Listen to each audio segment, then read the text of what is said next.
The night was thick with silence, broken only by the creak of a wagon wheel cutting through the mud.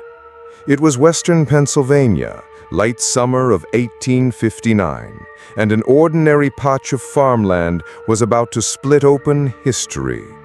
From a distance, the derrick looked like a crude skeleton of timber, nothing more than a strange tower built by dreamers, gamblers, and a mechanic named Edwin Drake.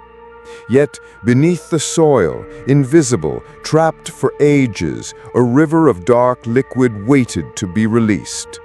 The earth itself seemed to hold its breath. Farmers muttered about fools wasting time and money. Villagers scoffed, calling it Drake's folly. But that August, when the pump struck and black crude spilled upward, the laughter stopped. What gushed from the ground was not water, not tar, but oil, thick, pungent, unstoppable. And from that moment, America's future shifted course forever. In the quiet towns and valleys of Pennsylvania, lantern light flickered late into the night.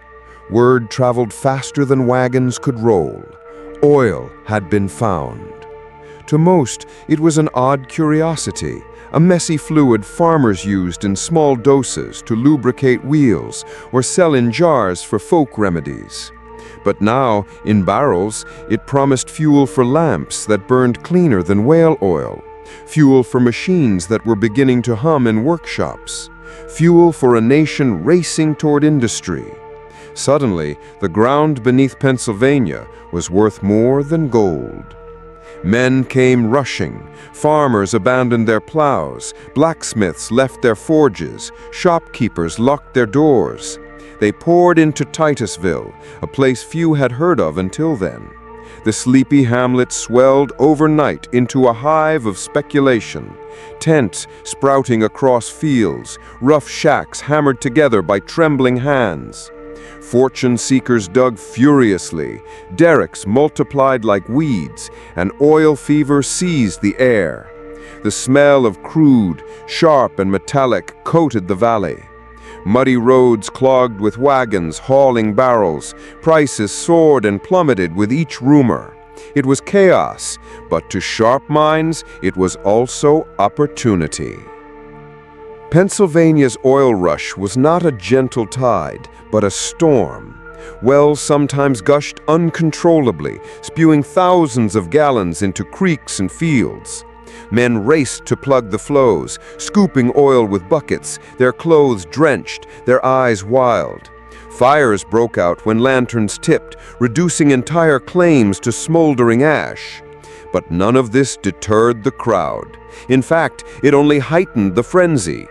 The nation had tasted a new kind of strike. Not gold, not silver, but a liquid that promised endless uses. A new empire was waiting to be built, and it demanded boldness, cunning, and an iron stomach. Far from the chaos in Cleveland and other growing cities, men like John D. Rockefeller read the news with cold, steady interest. To him, oil was not a gambler's game or a strike of luck. It was raw material. The derricks and gushers might belong to fortune hunters, but the business of oil, refining, transporting, selling, that was where true wealth would be carved. Rockefeller watched Pennsylvania's madness with a calculating eye, measuring risks, imagining structure where others saw only frenzy. For now, though, the story belonged to Titusville. Each morning the valley echoed with hammers driving stakes, saws cutting planks, shouts of laborers erecting crude rigs. Wells were drilled every few yards, neighbors competing furiously, often draining each other's supply. Speculators sold land deeds in smoky taverns, voices hoarse with excitement, fists slamming on tables as prices soared beyond reason. Men who never saw a barrel of oil bought shares in claims they would never visit. Fortunes rose and collapsed within days. A single strike could mint a millionaire overnight. A single dry hole could leave families ruined. It was America's new lottery, but one written in mud and oil. Railroads sensed the change.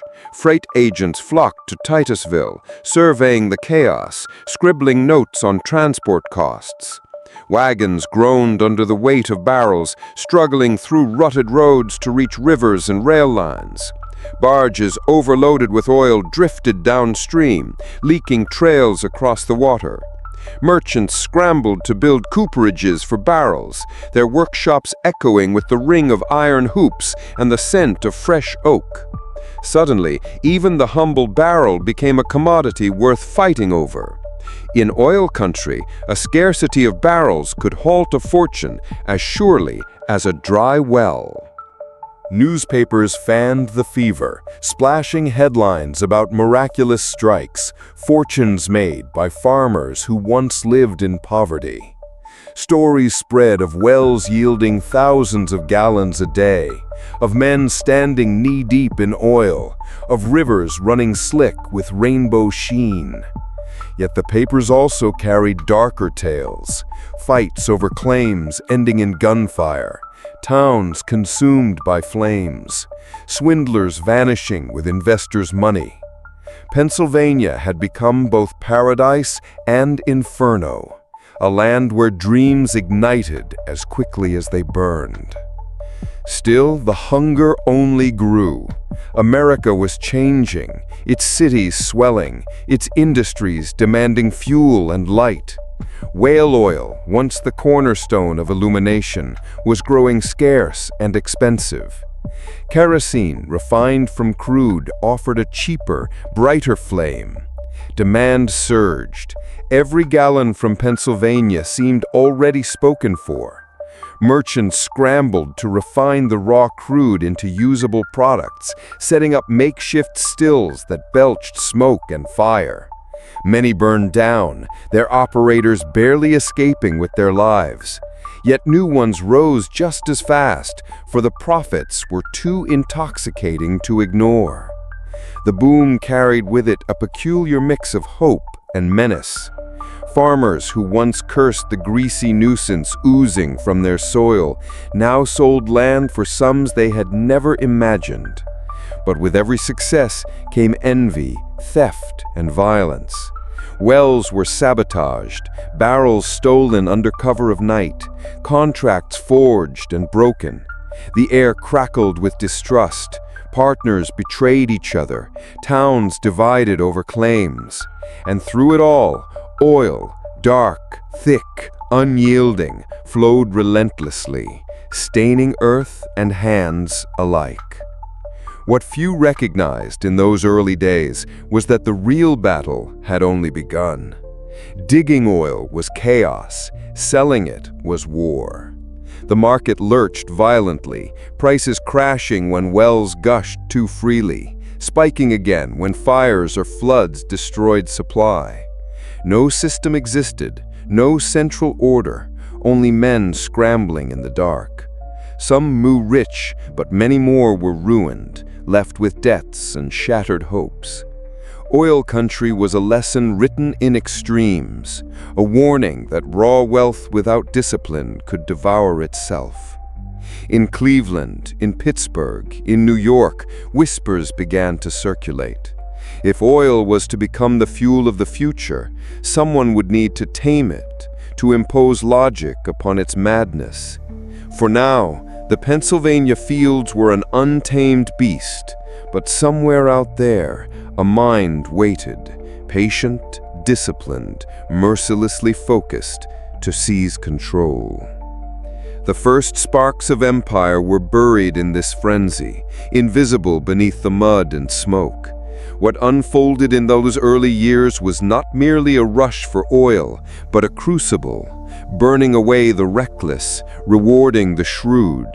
Men dreamed, fought, and fell, but the oil remained, eternal and indifferent. Out of Pennsylvania's fevered soil, America had found its black gold. And in the shadows, future kings of industry studied every move, waiting for their chance to strike. The valley of Titusville did not sleep. Nights roared with drunken celebration, fiddles scraping in taverns, miners boasting of fortunes before they were truly made. Outside, derricks groaned in the dark, lanterns swinging as crews labored through exhaustion. The air reeked of crude, seeping into clothing, hair, skin. Children played near pools of oil, their reflection shimmering in the black surface. To visitors, the place seemed less a town than a carnival of chaos. Yet beneath the grime and disorder, history's gears were grinding. A nation was stumbling, half-blind, into its next age. And the world was watching. Reports of America's oil strikes crossed oceans, stirring curiosity in London, Paris, Berlin. Investors abroad wrote frantic letters, urging agents to buy stakes. Kerosene lamps glowed in European drawing rooms, their flames burning with Pennsylvania's gift. What had begun as a backwater oddity was becoming global commerce. Pennsylvania's fields were no longer just muddy farms, they were the front line of a revolution. But revolutions are never gentle. The oil boom was a battlefield of greed and grit, where luck might crown a man at dawn and destroy him by dusk. Those who entered without discipline found themselves swallowed whole. Those who endured did so by learning the brutal lessons of control, efficiency, and relentless will. The oil would not yield to dreamers, it would bow only to masters.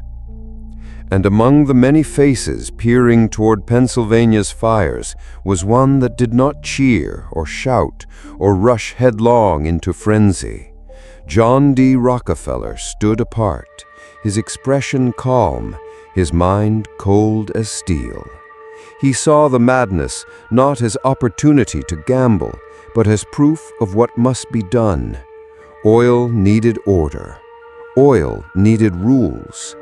Oil needed him. The Pennsylvania hills trembled with noise. Axes rang through the forests, clearing timber for derricks.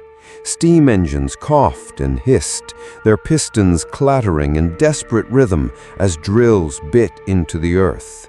Mud mixed with oil until the ground itself seemed alive, breathing dark fumes. Men staggered through the mire, faces blackened, boots heavy with muck. In the distance, flames shot skyward as gas pockets ignited, painting the night in lurid orange. It was a spectacle both terrifying and magnetic, a theater of industry and chance. By the early 1860s, Titusville had transformed into something unrecognizable. What was once a cluster of farms now throbbed with the energy of thousands. Streets overflowed with wagons. Merchants hawked tools, shovels, and miracle tonics. Gambling dens sprouted beside rough churches. Every saloon was packed shoulder to shoulder, men waving contracts, coins, and sometimes pistols. Outside, derricks leaned precariously, erected with frantic haste, each one a bet against the earth. The frenzy created its own language. Struck oil became a phrase whispered with awe. Dry hole crushed men into despair. Fortune was measured in barrels, and barrels multiplied with astonishing speed. Some wells produced 40, 50, even 100 barrels a day, flooding markets faster than transport could carry them. And with each new strike, more men poured in, clerks, teachers, even preachers abandoning pulpits to gamble on crude. Titusville became a magnet for ambition and ruin alike. Yet the rush had no rules, no order. Oil leaked into streams, coating fish in black film. Wells pumped wastefully, their bounty spilling into mud pits, lost forever. Some operators hoarded barrels waiting for prices to rise, only to find themselves bankrupted when new gushers collapsed the market. prices swung violently, from $10 a barrel to 50 cents within weeks. Stability was a word no one knew. And still the fires burned. It was said you could smell oil country before you saw it. The stench clung to clothes, seeped into skin. Horses stumbled through rutted roads, slick with crude. At night, the valley flickered with torchlight as crews worked relentlessly, their shadows stretched monstrous against the rigs. Sleep was scarce. Every hour lost was another man's fortune gained. Amid this chaos, the first refineries appeared. Makeshift structures of brick and iron. They squatted near wells and rivers, their furnaces roaring as crude was boiled and condensed into kerosene. The process was crude, dangerous, prone to explosion. Still, the demand was insatiable. Whale oil was fading, its fleets dwindling. Kerosene lamps glowed brighter, cheaper, more reliable, and the world clamored for them. The refineries supplied that hunger, but haphazardly, inconsistently. Quality varied wildly. Some kerosene smoked and sputtered, others burned clear. Customers never knew what they might receive. This unpredictability was both the lure and the curse of Pennsylvania oil. Fortunes could be made in a single shipment, or destroyed if barrels arrived spoiled or leaking. Investors in New York and Cleveland grew restless, eager for stability, for someone to tame the madness. But for now, Titusville was a law unto itself. The land itself bore scars. Forests fell to fuel engines and build derricks. Rivers ran black. Hills were stripped bare. Farmers watched in awe and horror as their quiet valleys transformed into something alien, a wilderness of machines and fire. Some grew rich, selling land at prices they could scarcely comprehend. Others watched helplessly as their fields were ravaged, their livestock poisoned, their streams ruined. Oil was wealth, but it was also destruction, and no one yet knew where the balance lay. Still, the fever did not abate. Each discovery drew more, like moths to flame. Speculators flooded the courts, fighting over titles and leases. Judges' dockets swelled with disputes. Fraud ran rampant. Men sold the same land to multiple buyers, vanished with deposits or forged signatures. Outlaw gangs prowled the roads, ambushing shipments, stealing barrels. Titusville was boomtown law, its justice rough and often deadly. For those watching from afar, the scene was a revelation. America, barely out of its adolescence, was witnessing the birth of a new power source, one that promised to fuel factories, locomotives, and lamps for generations. The nation's hunger for energy was boundless, and Pennsylvania was its feast. Yet even as barrels rolled eastward, as kerosene lit homes from Cleveland to Boston, a question grew sharper. Who would control this bounty? At first, the answer seemed simple. No one. The boom was too wild, too decentralized. Hundreds of operators drilled, dozens of refiners boiled crude, thousands of speculators gambled. It was a storm with no captain, a river with no banks. But storms breed survivors, and rivers carve channels.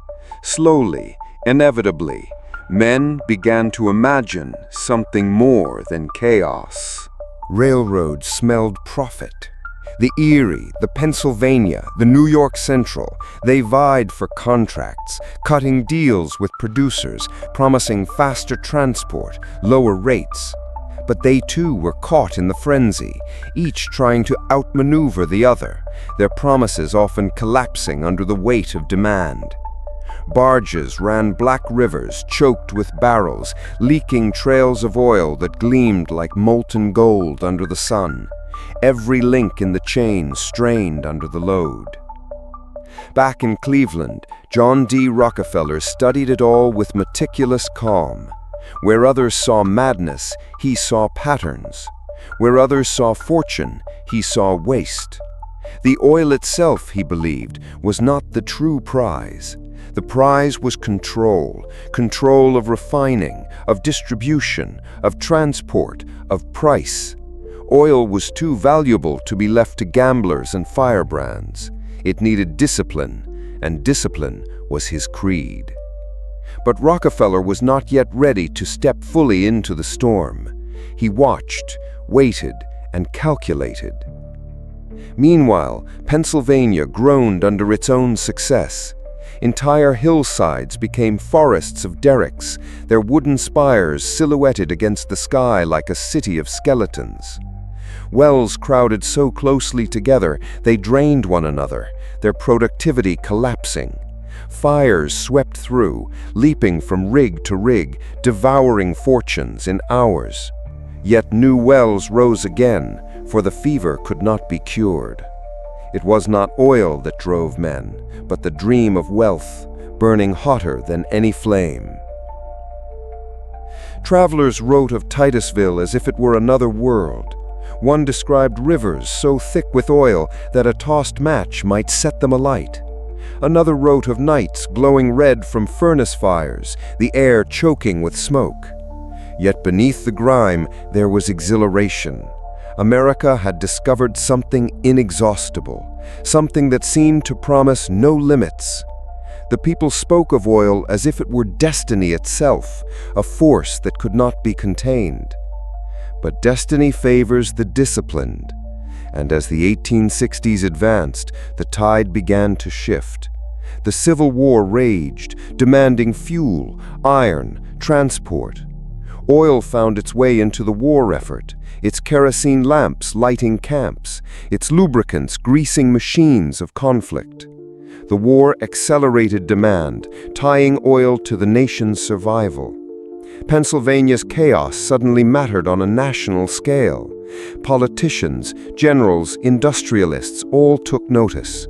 Oil was no longer just a curiosity of Titusville, it was a lifeline. For those in the valleys, though, little changed. Wells still gushed and failed, fortunes still rose and collapsed. Men still brawled in saloons, contracts were still scrawled on barroom tables. But in the distance, in cities where order reigned, a new vision was taking shape. Oil could not remain a gambler's game. It would have to become an industry. And the man who could make it so would not be one of the reckless, but one of the patient, the relentless, the ruthless. And so as the oil rush consumed Pennsylvania, another story quietly gathered momentum. In offices lit by steady lamps, in ledgers inked with precise figures, John D. Rockefeller charted his course. He had no need for muddy boots or gushing wells. He would not gamble with the earth. He would build structure from chaos, discipline from frenzy. The oil belonged to Pennsylvania's soil, but its empire would belong to him.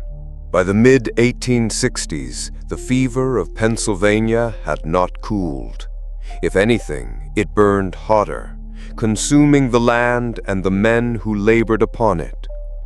Oil fields that once seemed inexhaustible now groaned under relentless drilling. Wells ran dry overnight, leaving derricks abandoned like tombstones. Yet for every rig that failed, another was raised. The frenzy fed itself. Titusville sprawled with saloons, gambling dens, and boarding houses, its streets alive with a carnival of ambition and ruin. But a strange rhythm emerged beneath the noise. Speculators still shouted in taverns, yet the wildest dreams were dimming. Men who had won and lost fortunes began to see a cruel truth. Raw oil alone could not guarantee wealth. It was unstable, it was perishable, it was dangerous to ship. Without refining, without order, Crude was nothing but black sludge. Those who refined it well, who shipped it safely, who sold it consistently, they were the ones who endured. This realization whispered through Pennsylvania like a change in the wind. Refining, once dismissed as a messy necessity, was now the center of power. Refineries multiplied, some little more than shacks with boiling stills, others sturdier structures of brick and steel. Many blew apart in fireballs that lit the sky, killing men in an instant. Others survived long enough to sell barrels of kerosene, filling lamps from Boston to St. Louis.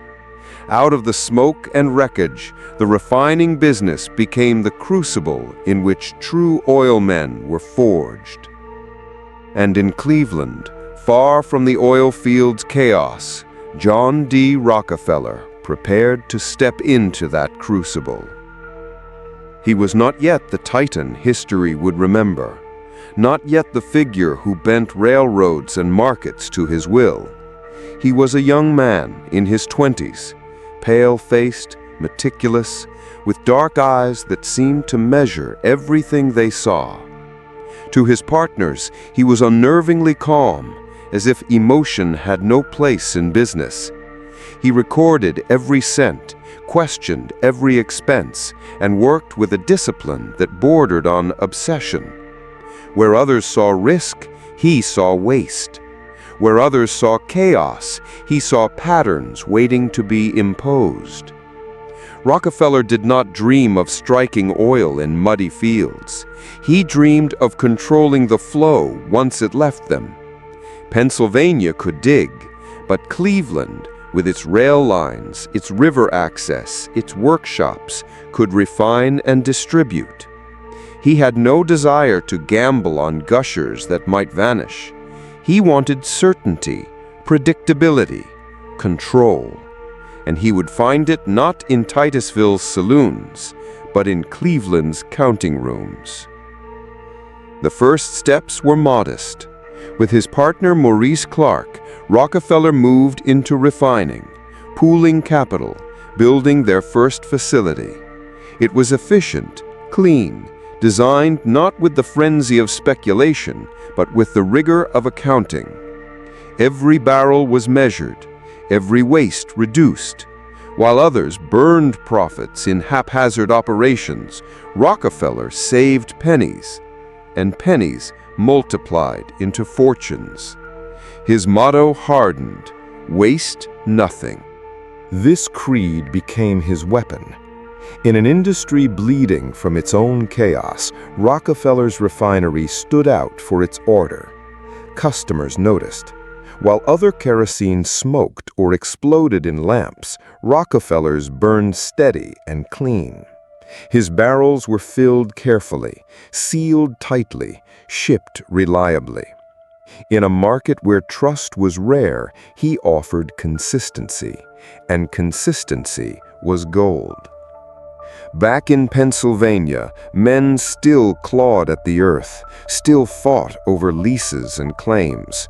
But their oil increasingly flowed eastward to Cleveland, to Rockefeller's doors. He became a quiet node in the storm, a man who did not chase but absorbed. He let others take the risks, then bought their crude, refined it, and sold it for steady profit.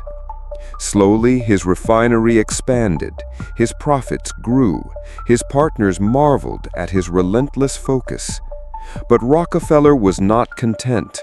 He knew the chaos of oil could not last. Wells would continue to boom and bust, markets to swing wildly, fortunes to vanish overnight. To survive, one had to think not like a gambler, but like a general. This was not a lottery, this was a war, and wars were won through discipline, supply lines, and unyielding strategy. Pennsylvania taught him more than geography and geology. It taught him about men. He saw the speculators drunk on luck, the drillers broken by failure, the refiners careless with fire. And he saw opportunity. not in their success, but in their weakness. If he could offer what they could not, stability, efficiency, relentless order, he would not need to gamble at all. The empire would come to him. The Civil War only sharpened his resolve. As the nation tore itself apart, demand for fuel and lubricants surged. Kerosene lit the camps, oils greased the machinery of war. While others panicked at shortages, Rockefeller thrived. His discipline ensured steady output. When prices collapsed, he tightened expenses, refused waste, and endured while others fell. War was chaos, but to Rockefeller it was proof. Discipline outlasts frenzy. In Pennsylvania, the fever burned on, but a shift was undeniable. The men who survived were not the wildest drillers or the loudest speculators. They were the refiners who brought order to chaos. And of them all, none approached the quiet, relentless precision of John D. Rockefeller. He began to imagine something larger, a structure not just for one refinery, but for many. A network, a system, a standard. Oil needed a master, and he was willing to become it. While Titusville drowned in mud and fire, Rockefeller's office grew into a command post. He studied contracts, rail agreements, costs of barrels, costs of freight. Nothing escaped his attention. He would not gamble on chance. He would calculate every move until chance itself bent to his will. By the decade's end, whispers spread through Cleveland and beyond. There was a young man whose refinery never faltered, whose kerosene never failed, whose profits only grew. His name carried not the bluster of a gambler, but the weight of inevitability. John D. Rockefeller was becoming something the Pennsylvania oilmen had never seen before. Not a dreamer, not a driller, not a speculator, but an architect of empire. And in the valleys of Pennsylvania, the derricks still groaned, the fires still raged, the gamblers still shouted.